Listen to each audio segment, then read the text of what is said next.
Me llamo Mira Hindley. En 1961 conocí a Ian Brady y juntos nos adentramos en un abismo de fantasías siniestras. Nuestra conexión fue instantánea y aterradora. Inglaterra en los años 60 era un país en transformación. Mientras florecía el movimiento juvenil, la música pop y el optimismo de la posguerra, en los márgenes de la sociedad también se gestaban sombras. Manchester, nuestra ciudad, sufría la desigualdad económica, el abandono institucional y la alienación social. En ese caldo de cultivo crecimos Ian y yo, al margen, buscando sentido en lo prohibido.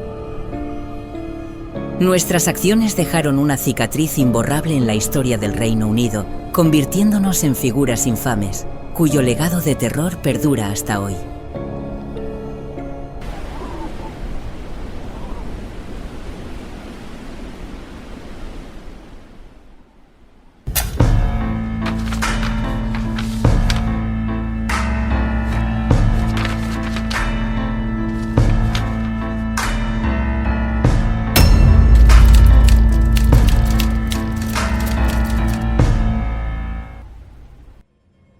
Nací el 23 de julio de 1942 en Cramsall, un suburbio de Manchester, Inglaterra. Era la mayor de 2 hermanas, familia de clase trabajadora baja, en una de las zonas más deprimidas del norte de Inglaterra. Mi padre, Robert Hindley, había combatido en la Segunda Guerra Mundial y, según relaté en entrevistas posteriores, era una figura dura y autoritaria. A menudo decía que me estaba enseñando a defenderme de otros niños, pero su forma de hacerlo marcó mi infancia de manera profunda. Mi madre, Nellie, agobiada por las dificultades económicas, cedió mi cuidado cuando tenía apenas 5 años a mi abuela materna, Ellen Mayfield, que vivía a unas pocas calles de distancia. Me encariñé profundamente con mi abuela. Viví con ella la mayor parte de mi niñez y adolescencia, incluso hasta después de conocer a Ian Brady, de quien te hablaré más adelante. Encontré refugio en la escuela, donde destacaba por mis habilidades académicas. Antiguos profesores me describen como una alumna aplicada y disciplinada. Era inteligente y tenía potencial académico, aunque dejó los estudios a los 15 años para trabajar como mecanógrafa. Algo común en jóvenes de clase obrera en esa época. Posteriormente trabajé como recepcionista y taquígrafa. La pérdida de mi mejor amigo, Michael Higgins, cuando ambos teníamos apenas 13 años, marcó un antes y un después en mí. Aquel día fuimos juntos a un embalse. Él decidió nadar y no volvió. Yo había insistido en que fuéramos y eso me generó una culpa difícil de sobrellevar. A partir de entonces empecé a asistir a misa con regularidad, buscando consuelo en la fe. Pasé de ser una estudiante brillante a una adolescente mucho más reservada y silenciosa. Algunos psicólogos forenses consideran que Mira fue una personalidad moldeable y vulnerable, posiblemente con rasgos de codependencia emocional. El patrón de violencia familiar, la pérdida traumática en la adolescencia y la falta de contención afectiva sólida podrían haber contribuido a una identidad frágil y dependiente, lo cual fue aprovechado por Ian Brady.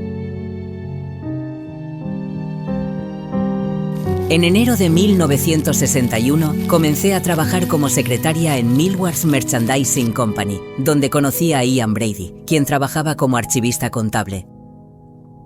Nuestra conexión fue inmediata. Yo tenía 19 años y él 23. Empecé a escribir sobre él en mi diario, describiéndole como inteligente, guapo y diferente. Me sentía intrigada por su forma de pensar, distinta, intensa. Sabía que había tenido una infancia complicada, era hijo de madre soltera y había crecido en una familia adoptiva. Su presencia despertó en mí una atracción hacia lo desconocido, algo que hasta entonces nunca había sentido.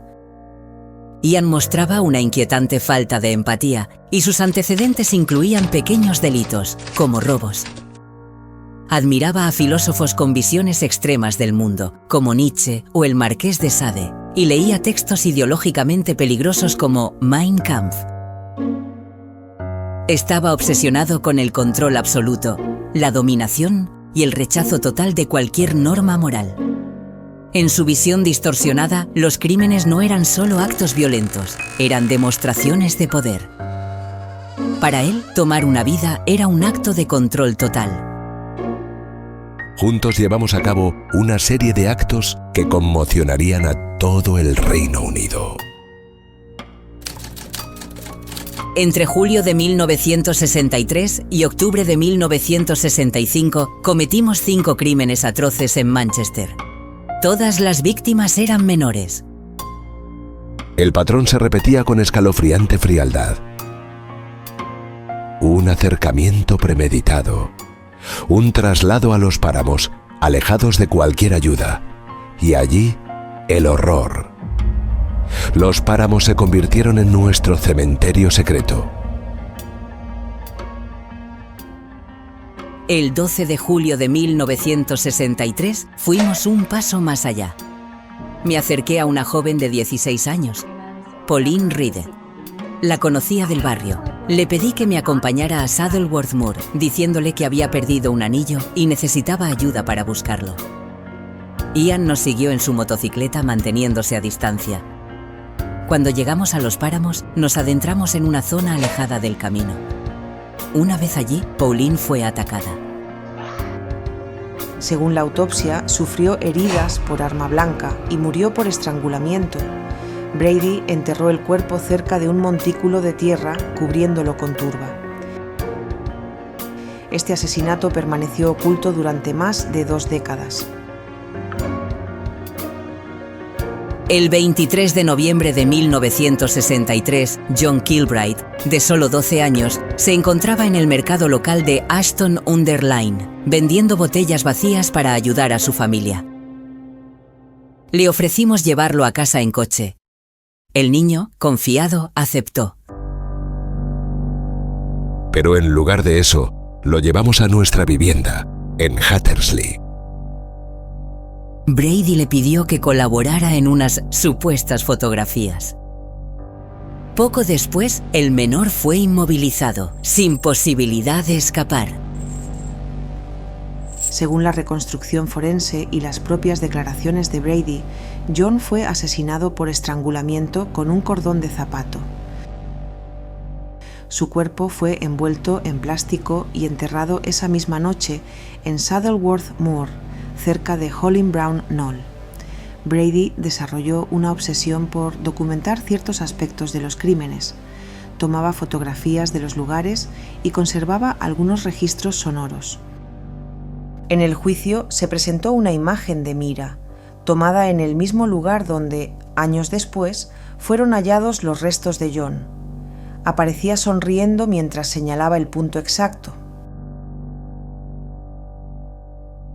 El 16 de junio de 1964, Keith Bennett, de 12 años, desapareció mientras caminaba hacia la casa de su abuela, tras haber visitado a su madre. Me ofrecí a llevarlo en coche alegando que iba en esa dirección. Ian iba escondido en el asiento trasero, fuera de su vista. Como en otras ocasiones, utilicé mi apariencia y tono de voz tranquilo para generar confianza. Lo llevamos hasta los páramos de Saddleworth Moor. Allí, su vida fue arrebatada. Brady alegó haber enterrado el cuerpo, pero nunca reveló el lugar exacto. A pesar de múltiples búsquedas, los restos de Keith nunca fueron encontrados. Su madre luchó durante casi 50 años por recuperar el cuerpo de su hijo. En cartas escritas desde prisión, Brady afirmaba saber el lugar, pero se negó sistemáticamente a colaborar. El cuarto crimen fue el de Leslie Ann Downey, una niña de apenas 10 años. La encontramos sola en una feria en Ancoats, Manchester. Yo me acerqué a ella y le pedí ayuda para cargar unas bolsas hasta el coche. Le aseguré que sus padres no se enfadarían por tardar unos minutos. Leslie accedió confiando en mí. La llevamos a nuestra casa en Whorlbrook Avenue, Hattersley. Una vez dentro, la hicimos subir a una de las habitaciones del piso superior. Allí fue sometida a una situación de total indefensión. Durante su cautiverio, grabamos una cinta de 13 minutos, en la que Leslie, entre lágrimas, pedía que aquello terminara. En la grabación, su voz refleja miedo y desesperación. Frases implorantes quedaron registradas para siempre, marcando el horror de aquel momento. Según el informe forense, Leslie falleció por asfixia causada de forma manual. Su cuerpo fue envuelto y trasladado en el maletero del coche. Al día siguiente fue enterrado en Saddleworth Moor. Durante el juicio en 1966, la cinta fue reproducida como prueba principal. La sala quedó en absoluto silencio. Algunos miembros del jurado no pudieron contener las lágrimas. La prensa británica la describió como una de las pruebas más estremecedoras jamás presentadas en un tribunal del Reino Unido. El último asesinato que cometimos fue en octubre de 1965. Invitamos a Edward Evans, un joven de 17 años, a nuestra residencia. Edward era un joven aprendiz de ingeniería que conoció a Ian en la estación central de Manchester.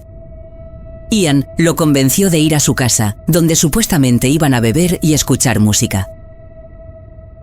Una vez dentro, Ian lo agredió con un objeto contundente que teníamos en el salón. Después, envolvimos el cuerpo en una sábana y lo llevamos al cobertizo que teníamos junto a la cocina. Aunque no participé directamente en el acto, presencié toda la escena. Llamé a mi cuñado, David Smith, para pedirle ayuda. No le conté con claridad lo que había ocurrido, solo le pedí que viniera.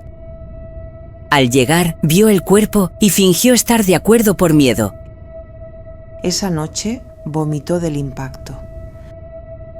A la mañana siguiente fue directamente a la policía acompañado de su esposa Maureen, la hermana de Mira.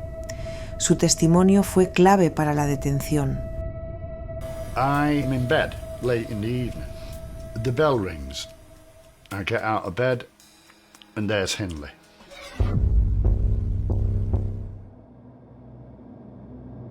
La policía acudió al domicilio tras la declaración de David Smith. Allí encontraron el cuerpo sin vida de Edward Evans aún dentro de la vivienda. Estaba parcialmente oculto, envuelto en una lona de plástico en una de las habitaciones. Durante el registro hallaron diversas pruebas forenses, entre ellas fotografías tomadas en parajes solitarios, cintas de audio, libretas con anotaciones inusuales y documentos que luego serían fundamentales. Aunque en un principio solo fuimos acusados del asesinato de Evans, la investigación fue mucho más allá. Las evidencias recuperadas, junto con los testimonios posteriores, revelaron la conexión con los crímenes cometidos años atrás en Saddleworth Moor. Fue el principio del fin. Un año después, se celebró uno de los juicios más seguidos de las últimas décadas. La prensa británica cubría cada detalle con fervor.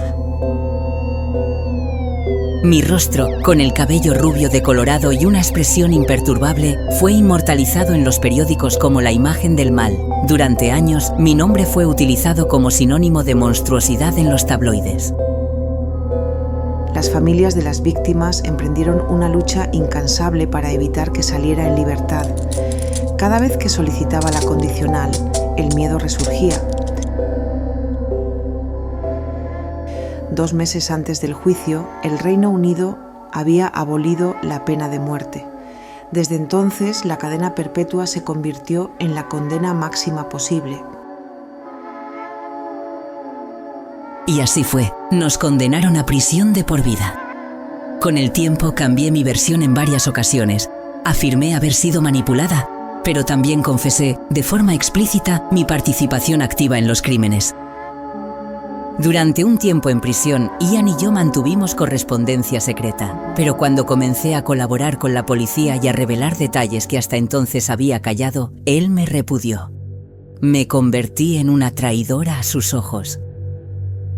Algunos psiquiatras que analizaron las cartas vieron en ellas los indicios de una relación marcada por la dominación, la dependencia y una manipulación emocional profunda. Gracias a fotografías tomadas por ellos durante las excursiones a Saddleworth Moor, la policía logró reabrir la investigación.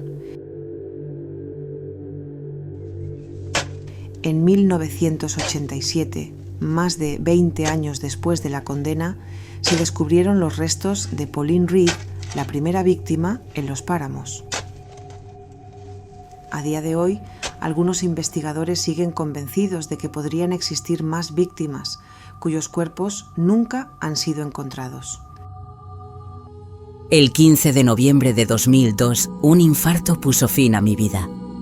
Mi cuerpo fue enterrado en una fosa común. Yo pasé 19 años en cárceles de máxima seguridad, hasta ser trasladado al Hospital Psiquiátrico de Broadmoor, donde permanecí bajo vigilancia estricta. Bedridden and worsening. The cell block is described as a discharge ward. I've been sitting here 30 years, and there's no turnaround of inmates unless in a coffin, so it's more accurately a blocked sewer pipe. En Broadmoor, Ian intentó quitarse la vida en varias ocasiones. Incluso inició una huelga de hambre. Sin embargo, por orden judicial, fue alimentado a la fuerza mediante una sonda gástrica. Murió el 15 de mayo de 2017, a los 79 años. Para entonces, los crímenes que cometieron ya se habían transformado en algo más, en un símbolo oscuro de la cultura popular. En 1984, la banda británica The Smiths lanzó una canción titulada Suffer Little Children, donde mencionaban a las víctimas por su nombre.